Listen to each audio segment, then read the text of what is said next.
찬송가 552장으로 찬송하겠습니다. 552장 찬송입니다.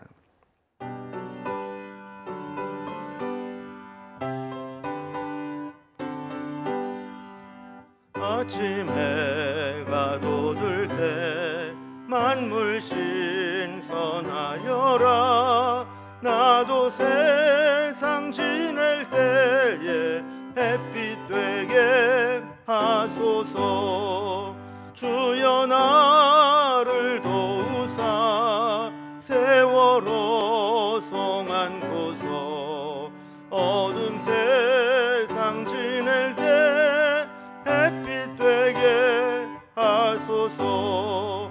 새로운 광음을 보람 있게 보내고 주의 일을 행할 때에 햇빛 되게 하소서.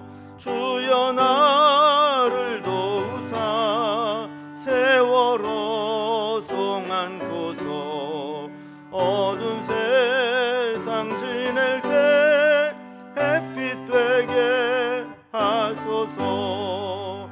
한 번 가면 안 오는 빠른 광음 지날 때 귀한 시간 바쳐서 햇빛 되게 하소서.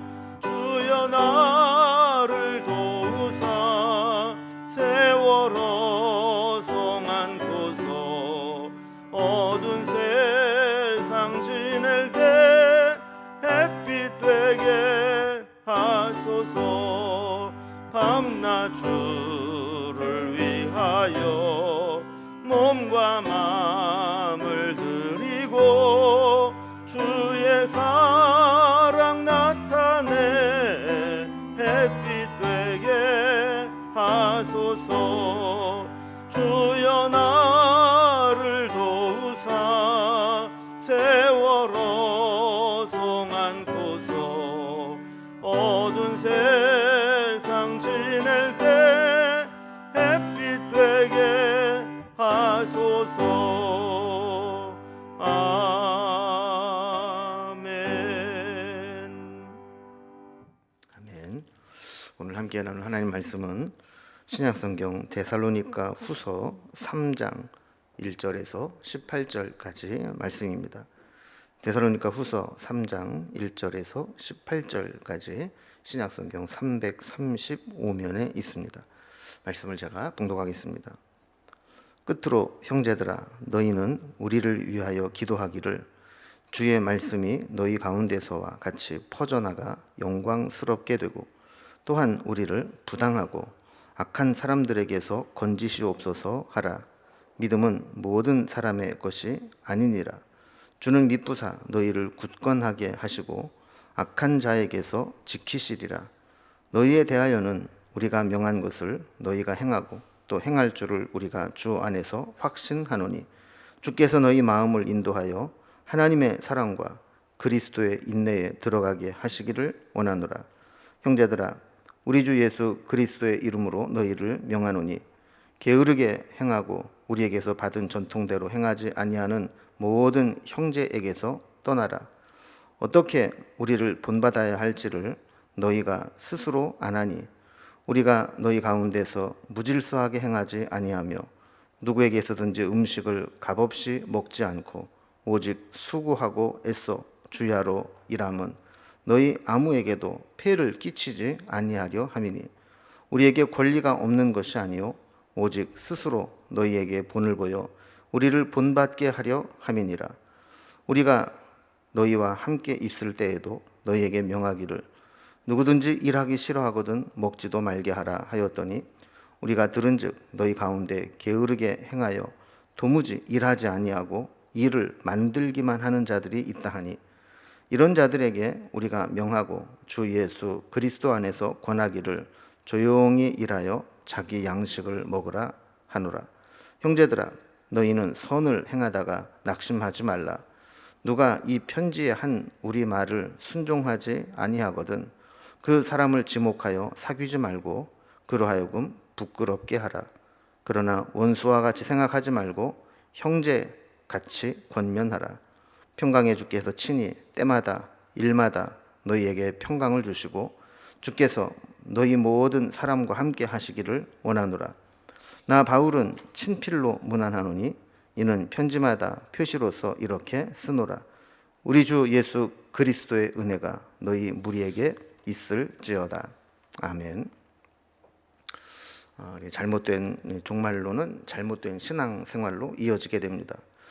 바울은 데살로니가 후서를 마무리하면서 데살로니가 교인들 중에 이 잘못된 이 종말론의 여파로 무책임하고 게으른 삶을 사는 교인들이 있다는 이야기를 들었는데, 그들에게 어떻게 살아가는 것이 복음에 합당한 삶을 사는 것인지를 교훈하는 것입니다.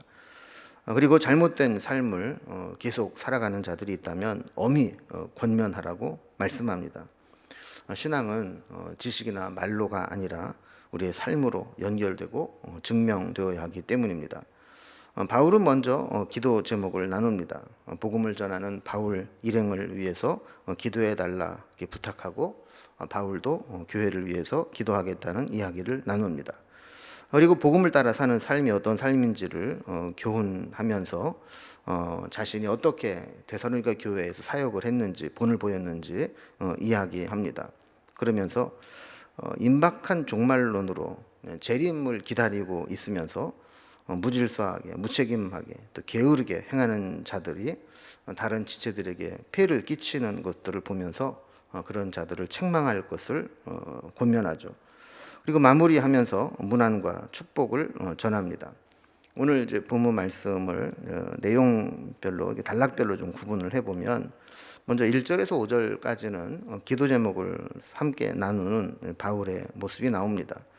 그리고 6절에서 15절까지는 복음을 따라 사는 삶에 대한 교훈을 전하고, 그렇게 살지 못하는 자들에 대해서 경계하는 말씀을 전합니다. 그리고 마지막 16절에서 18절까지는 편지를 마무리하면서 축복과 문안 인사로 서신서를 마무리하게 됩니다. 단락별로 살펴봅니다. 먼저 첫 번째로 함께 기도 제목을 나눕니다. 우리가 1장, 2장에서는 권면을 하고 마지막에 기도를 했는데, 3장에서는 먼저 기도를 함께 나누고 교훈을 전하고 있습니다. 우리가 신앙생활을 하고 또 주의 일을 사역을 하면서 느끼는 것 중에 하나는 기도의 중요성입니다. 기도 없이 할 수 있는 일이 없습니다. 때로는 우리 자신만의 기도가 필요할 뿐만 아니라 또 서로 중보하면서 서로의 기도가 모아지는 것이 필요하다고 느낄 때가 있습니다. 그래서 바울은 데살로니가 교회에게 자신들의 사역을 위해서 기도해 달라고 부탁합니다. 1절을 보면 끝으로 형제들아 너희는 우리를 위하여 기도하기를 주의 말씀이 너희 가운데서와 같이 퍼져나가 영광스럽게 되고라고 했습니다. 보통 우리가 이제 어떤 도와달라 이렇게 부탁을 할 때에는 보통 이제 힘 있는 자가 힘 없는 자를 도와줍니다. 또 윗사람이 아랫사람을 도와줍니다. 근데 기도는 그런 순서가 없습니다. 왜냐하면 기도에 응답하시는 주체가 하나님이시기 때문에 누구든지 기도를 부탁할 수 있고 기도해 줄 수 있는 겁니다. 그래서 사도 바울은 데살로니가 교인들에게 너희는 우리를 위해서 기도하기를 하면서 이렇게 기도해 달라라고 부탁을 하는 거죠. 기도의 제목은 뭔가 하면 주의 말씀이 데살로니가 교회에서 퍼져나갔던 것과 같이 다른 곳에서도 복음이 전파될 때 그렇게 퍼져나가 영광스럽게 해달라는 것입니다. 이 부분 특별히 주의 말씀이 너희 가운데 같이 퍼져나가 했던 이 부분을 옛날 이 개역 성경에 보면 이렇게 번역을 했습니다. 주의 말씀이 너희 가운데서와 같이 다름질하여 그랬습니다. 그러니까 마치 이 결승점을 향해서 폭발적인 속도로 달려나가는 육상 선수처럼 바울이 전하는 이 복음이 데살로니가 교회에서 막 흡수되고 막 급속도로 전파됐던 것처럼 그렇게 다른 곳에서도 복음이 전파되게 해달라고 기도에 부탁을 하는 겁니다. 두 번째 나눌 기도의 제목은 하나님이 데살로니가 교인들을 부당하고 악한 자들에게서 건져주시기를 기도한다라는 겁니다. 그래서 2절 말씀 보면 또한 우리를 부당하고 악한 사람들에게서 건지시옵소서 하라. 믿음은 모든 사람의 것이 아니니라 그랬습니다. 이 세상에는 다 믿는 사람만 있는 것은 아닙니다. 우리가 어떻게 보면 하나님을 알고 예수를 믿는 것이 당연한 것처럼 보이지만 세상에는 믿음이 없고 하나님을 대적하는 자들이 많습니다. 그래서 그들이 부당하고 악하게 믿는 자들을 대하게 되면 신앙생활을 하는 것이 참 고통스럽고 힘들 수 있습니다. 그래서 3절에 있는 말씀처럼 우리가 기도할 때 주님이 굳건하게 하시고 핍박하는 악한 자들로부터 지켜주실 것이라고 이야기를 하는 거죠. 여러분, 이 복음의 최전선에 있는 자들은 보다 더 큰 위험에 노출되어 있습니다.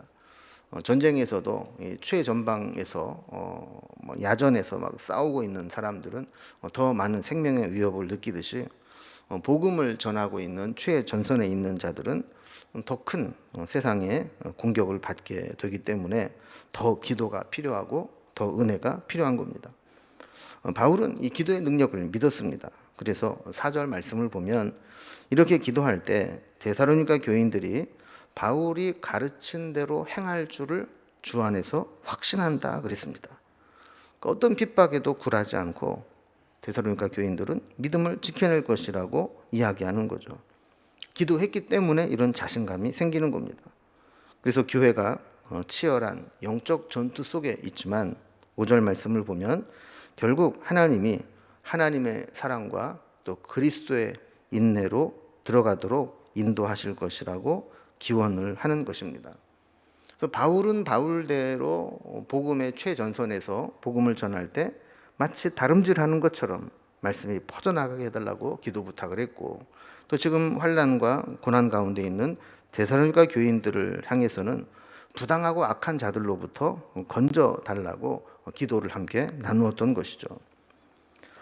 두 번째 단락을 보면 복음을 따라 사는 삶에 대해서 교훈을 하고 또 바울이 어떻게 본을 보였는지, 그리고 실제로 교회에 그렇게 살지 못하는 자들은 어떤 자들인지 그들에 대한 경계의 말씀을 합니다. 지금 사실 1절부터 5절까지 보면 분위기가 참 좋습니다. 지금까지 기도와 축복에서 느끼던 이 따뜻한 분위기가 있었는데 6절 이하로 넘어가게 되면 갑자기 명령조로 또 냉철한 훈계조로 어조가 바뀌게 되는 것을 보게 됩니다. 그러니까 지금부터 6절부터 하는 이야기는 그만큼 심각하고 중요한 이야기라는 것이죠. 또 데살로니가 전서와 또 후서를 비교해 보면 또 차이가 납니다. 전서에서는 아주 부드럽게 권고하는 어조였다면 후서에서는 명령조로 아주 강력한 태도로 이야기하는 것을 보게 됩니다. 6절 말씀을 보면 형제들아 우리 주 예수 그리스도의 이름으로 너희를 명하노니 게으르게 행하고 우리에게서 받은 전통대로 행하지 아니하는 모든 형제에게서 떠나라 그랬습니다. 그러니까 공동체 안에서 게으르게 행하고 바울에게 받은 전통적 가르침대로 행하지 않는 자들이 있다면 그들과의 관계를 단절하고 그들로부터 떠나라는 거예요. 이렇게까지 강력하게 경고하고 있습니다. 그러면서 바울이 데살로니가 교회에 있을 때 어떻게 생활을 했고 그 공동체 속에서 어떤 모범을 보였는지를 이야기합니다. 7절과 8절을 보면 어떻게 우리를 본받아야 할지를 너희가 스스로 아나니 우리가 너희 가운데서 무질서하게 행하지 아니하며 누구에게서든지 음식을 값없이 먹지 않고 오직 수고하고 애써 주야로 일함은 너희 아무에게도 폐를 끼치지 아니하려 함이니 그랬습니다. 그러니까 당시 이제 순회 전도자라는 자들이 있었거든요. 다니면서 하나님 말씀을 가르친다고 하면서 당당하게 치료비나 생활비의 후원을 받곤 했습니다. 내가 이렇게 하나님 말씀을 전하니까 너희들은 나에게 내 생활을 보장해 주어라 하는 것이죠. 그런데 바울은 복음을 전하고 하나님 말씀을 가르치면서 데살로니가 교회에 갔을 때 전혀 그렇게 하지 않았다는 겁니다. 구절을 살펴보겠지만 바울에게는 마땅히 그런 권리가 있었지만 행여나 그런 요구들이 데살로니가 교인들에게 폐를 끼치는 것으로 받아들일까 봐 바울은 그 권리를 다 사용하지 않았다는 것이죠. 이렇게 바울이 몸소 본을 보였는데 그렇게 살지 않고 있는 자들이 있다면 그들을 책망하는 겁니다. 그래서 그들은 이제 바울이 이렇게 살았다라는 것을 역으로 지적을 하는 겁니다. 그래서 그들은 무질서하게 행하고 음식을 값없이 먹고 수고하여 힘써 일하지 않았다라고 지적을 하기 위해서 바울이 데살로니가 교회 가운데 있을 때 우리는 무질서하게 행하지 않았다. 누구에게든지 음식을 값없이 먹지 않았다. 그리고 오직 수고해서 애써 주야로 일하면서 누구에게도 폐를 끼치지 않았다. 이런 본을 보였다고 이야기를 하는 거예요. 그래서 9절에 보면 바울이 그 교회에 그런 본을 보였기 때문에 교인들도 서로 바울을 본받아서 그렇게 행하라는 겁니다. 그러면서 10절 이하에 보면 무질서하고 게으른 자들을 구체적으로 책망하는데, 아까도 설명을 드린 것처럼 이 게으른 자들의 문제적 행동은 잘못된 종말론에 기인한 겁니다. 그러니까 주님이 곧 오시는데 지금 세상에서 일하는 게 뭐 그렇게 중요하냐, 주님 맞을 준비를 해야지, 이런 생각을 가지고 있다 보니까 무책임하고 게으른 삶을 살게 되었다는 겁니다. 그래서 10절 말씀 보면 누구든지 일하기 싫거든 먹지도 말게 하라 그랬습니다. 그러니까 주님이 곧 오시는데 지금 뭐가 중요한디 그러면서 주님 맞을 준비를 해야지, 우리가 일하고 이게 중요한 게 아니다라는 거예요. 여러분, 실제로 주님이 정말 곧 오신다, 지금 당장 오신다는 것을 알 수만 있다면 그렇게 해야 되죠.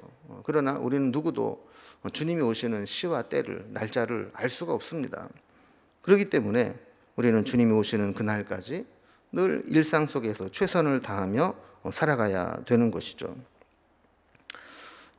그런데 이런 자들을 보면, 계속해서 보면 이 공동체 안에서 일은 하지 않으면서도 먹는 거는 또 따박따박 같이 나누어 먹었다라는 거예요. 그래서 이런 자들을 향해서 11절에 보면 게으르게 행하여 도무지 일하지 아니하고 이 일을 만들기만 하는 자들이 있다라는 겁니다. 게으른 자들을 보면 자기가 게으르게 살았으니까 그냥 자기 혼자 가난하게 힘들게 살면 그나마 다른 사람들에게 피해는 끼치지 않을 텐데, 일하지 않고 도리어 일을 만들어서 다른 사람들이 수습하는 데 힘들게 하는 자들이라는 거예요. 가만히 있어주면 중간이나 가는데 여기저기 다니면서 말을 만들고 사고치고 다니면서 힘들게 한다라는 거죠. 여러분, 대개 보면 그렇지 않습니까? 일을 열심히 하고 책임 있게 하는 사람들은 말이 없습니다. 그런데 뒤에서 말 많은 사람들을 보면 전부 일은 안 하고 말로 문제를 일으키는 자들이고 책임지지 않는다는 거예요. 12절에 보면 이런 자들에게 직설적으로 명령합니다. 조용히 일하여 자기 양식을 먹으라 하는 거죠. 자기 먹을 것은 일해서 자기가 먹는 책임지는 행동을 하라는 겁니다. 13절에 보면 이런 자들이 말은 징글징글하게 안 들었던 것 같습니다. 그래서 너희는 선을 행하다가 낙심하지 말라라고 위로하죠.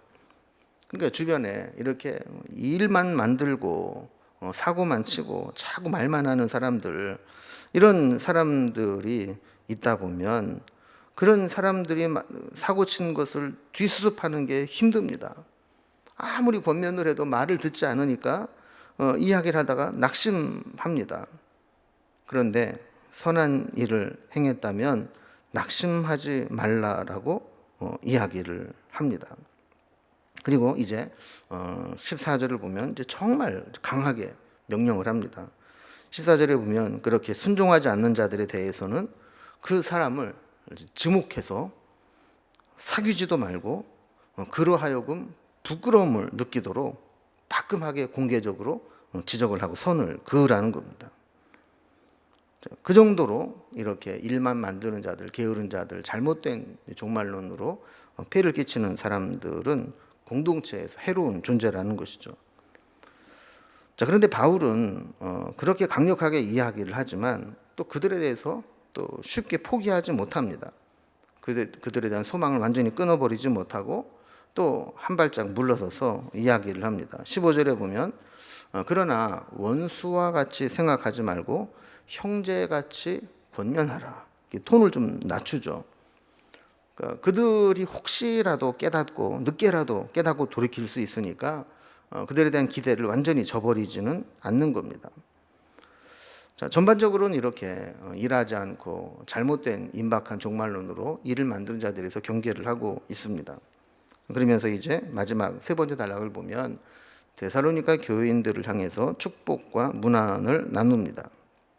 자, 바울은 편지를 마무리하면서 평강의 축복을 전합니다. 16절을 보면 평강의 주께서 친히 때마다 일마다 평강을 주시고 주께서 너희 모든 사람과 함께 하시기를 원하노라 그랬습니다. 지금까지 이제 살펴본 데살로니가 전서 후서의 내용들을 종합해 보면 데살로니가 교인들은 참 믿음으로 아주 바르게 잘 세워진 교회였지만 외부적으로는 핍박을 받는 입장에 있었습니다. 거센 이 박해와 핍박에 맞서야 했고, 또 내부적으로는 임박한 종말론을 가지고 있는 자들이 무책임하게 일을 만들면서 지치게 만들고 낙심하게 만드는 자들이 있었다는 거예요. 그러니까 외부적으로나 내부적으로나 평강을 누릴 상황이 아닙니다. 그러나 바울은 주께서 친히 평강 주시기를 원하노라 라고 말씀을 하면서 그 교회에 주님의 평강이 함께하기를 기원한 것이죠. 자, 그리고 17절에 보면 바울이 친필로 쓴 편지라고 문안을 전합니다. 보통 바울은 회심하는 순간 이렇게 시력을 잃고 눈이 안 좋아져서 많이 고생을 했습니다. 뭐 요즘처럼 뭐 안경으로 교정을 할 수 있는 상황도 아니고 그랬기 때문에 점점 시력은 악화되었고 글을 쓰는 것조차 힘들어서 이 대부분은 이제 대신 써주고 서명만 이제 본인이 했는데, 아마 이 부분도 바울이 이 부분을 직접 이렇게 쓰면서 친필로 내가 이 부분을 쓰고 있다 이렇게 전한 내용입니다. 18절 말씀을 보면 예수님의 은혜가 함께하기를 소망하면서 이제 편지를 마무리하고 있죠. 그리고 전반적으로 볼 때 이 데살로니가 교회는 참 귀한 교회였습니다. 이렇게 바울이 복음을 전하고 말씀을 양육한 것이 그렇게 오래되지 않았음에도 불구하고 바울이 전한 이 가르침을 스폰지처럼 빨아들였고 믿음을 바르게 세웠습니다.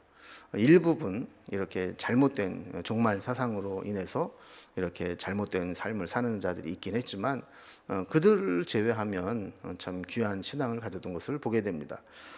저는 오늘 이 서신서를 이제 묵상을 하면서 주님이 우리 교회를 평가하신다면 어떻게 평가하실까? 주님이 우리의 신앙을 평가하신다면 뭐라고 평가하실까? 하는 생각들을 해보게 되었습니다. 누군가에 의해서 우리 교회가 평가되고 서신으로 남겨진다면 어떤 평가를 받을까 생각을 하면서 오늘도 우리의 신앙과 또 우리의 삶을 돌아보는 그런 시간이 될 수 있기를 기원합니다. 기도하겠습니다. 하나님 아버지, 서로 기도 제목을 나누고 중보하며 기도할 수 있는 좋은 공동체로 하나님 세워주신 것을 감사합니다. 또한 좋은 교회였지만 일부 사람들에게 있어서는 임박한 종말론으로 무책임하고 무질서하고 또 폐를 끼치는 일만 만드는 자들이 있었다는 것도 보게 되었습니다. 그들과 물들지 않도록 스스로를 지키며 그들을 또한 믿음으로 인도해 낼 수 있도록 또 선을 행하다 낙심하지 않도록 우리의 신앙을 붙들어 주시기를 원하고, 또한 평강할 수 없는 상황에서도 주님의 평강을 전하며 주의 은혜와 평강으로 살아가는 저희들의 삶이 될 수 있도록 인도해 주옵소서. 오늘도 주님의 은혜가 우리 가운데 함께하고 우리를 이끌어 주시기를 소망하며 예수님의 이름으로 기도드리옵나이다. 아멘. 각자의 기도 제목들로 자유롭게 기도하시겠습니다.